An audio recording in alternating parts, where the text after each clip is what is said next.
everyone, hope you're doing well. So before I start this, I just want to make it really super clear that I'm not actually, I'm going to mention the person's name, I'm not actually saying that they're not a good trainer and that they haven't got the good points. And I never for one second want to come across as if I'm kind of like battering someone unnecessarily.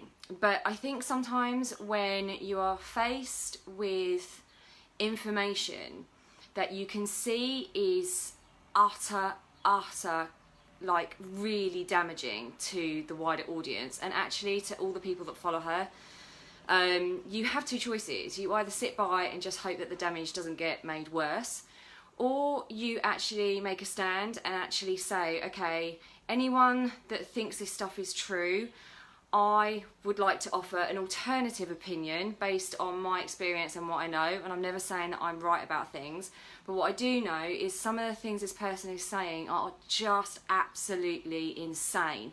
And the reason I dislike it even more is because I do know that she has a massive ego, and she is basically saying a lot of things just to get herself in the press.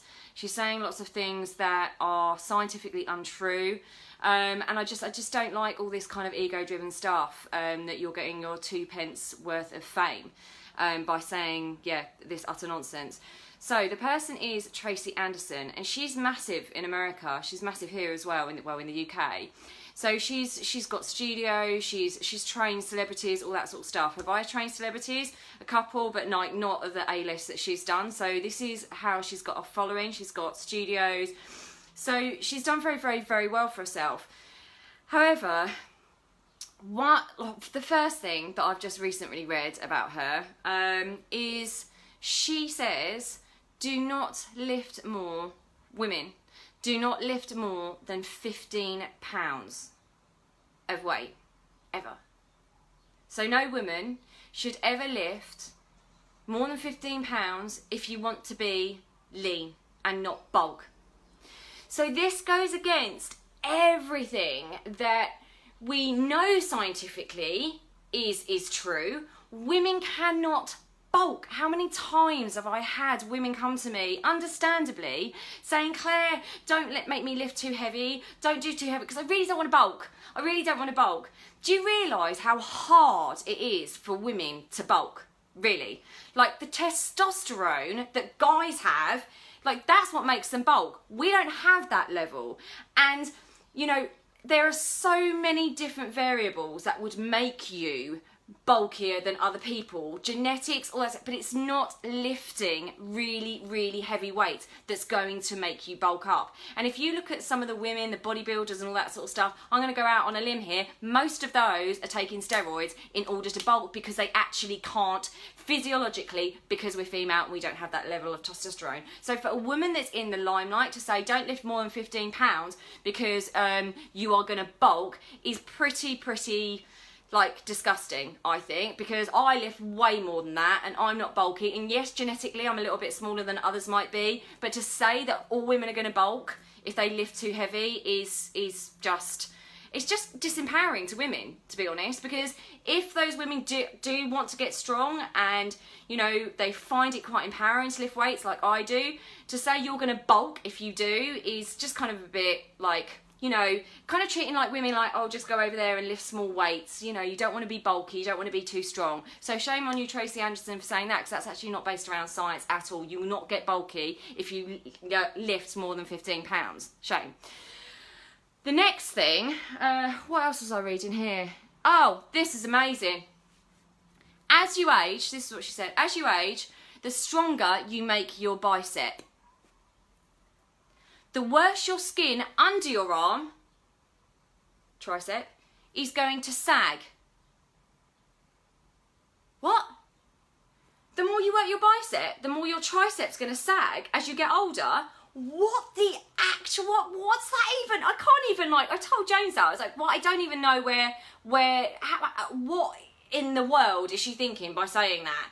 You work this, tricep is a bigger muscle, right? So if you work this, it's not going to sag. Yes, as we get older, it might sag a little bit. I'm sure mine will at some point. But working your bicep isn't going to cause that to sag. Like, and she's saying you basically, it's like your muscles are having an abusive relationship with themselves. I don't even know what this woman's thinking when she's saying this sort of stuff. Like, so again, if you've ever read that, don't think that working your bicep is going to make this bit saggy. Just work this bit.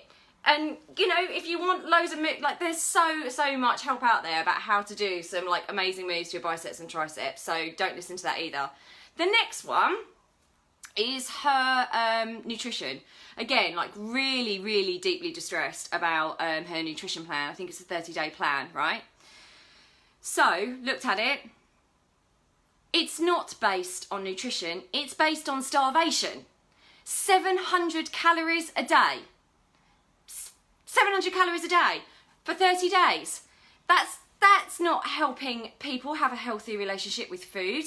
That's not enabling them to become more knowledgeable about their macros and their calories. That's just restricting them, making them feel like they can't have this, can't have that, scared to eat this, scared to... 700 calories, you are going to starve. You're basically going to damage your body more by only giving it 700 calories. It's going to go into starvation mode, and guess what? After those 30 days, because you can't keep up eating 700 calories a day, when you finish that, your weight's just going to go boom, because your body's like, oh my god, you've given me food, you're only giving me 700 calories a day, so now I really, really need to hold on to it. And your body doesn't know what to do with it, it won't be used to processing it, and you'll pile on the more of the pounds. So again, shame on you for making people have a 700 calorie a day diet. You know, I just wanted to shout these things out. Like, this is a lady that's huge, huge, Tracy Anderson. And, you know, she's achieved so much. And as I said right at the beginning, like, I'm not bad-mouthing her effort. It's not based on, oh, you know, you're really successful and we're not as successful. I really don't care. I just think that sometimes, particularly at the moment, as you've noticed, because I'm doing quite a lot of rants, I think we have a duty to speak out about these things, and the fitness industry is literally full of bollocks right now. It is literally full of crap and shit and misinformation, and no one knows what the hell is right and what the hell is wrong, and everyone's jumping on the bandwagon saying, do this method, this is right, eat this is right, vegan this, juicing that, superfood this, do a 7-minute workout here and get ripped. You know, no wonder we're on complete information overload, and if it's stuff like this that's going out, I think people need to speak out about it. So I just have.